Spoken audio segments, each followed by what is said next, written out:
Ein breites Themenspektrum bekamen die Besucher der Medica auch im Jahr 2009 wieder geboten.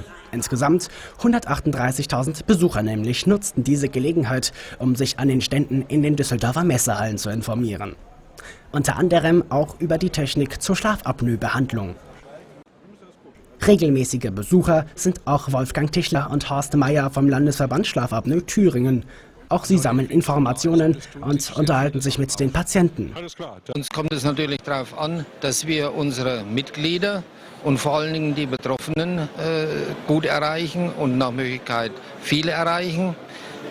Wir gestalten das so, dass wir viel auf Gesundheitstagen, Messen, Konferenzen mit Krankenkassen, auch mit Betroffenen, Gesundheitstage insgesamt, dass wir Aktionstage in den Gruppen über den Landesverband Schlafapnoe gestalten und wie gesagt, dass wir auch sehr viele Leute erreichen können. Dafür ist so eine Messe wie die Medica natürlich gut geeignet. Aber auch Wolfgang Tichler und Horst Meyer haben wieder viel dazugelernt. Denn die Entwicklung stoppt nicht. Wir haben schon sehr viel Interessantes gefunden. Man muss natürlich mit offenen Augen rumgehen und überall mal schauen, was so gerade an Neuentwicklung da ist. Und es tun sich sehr viele Sachen auf.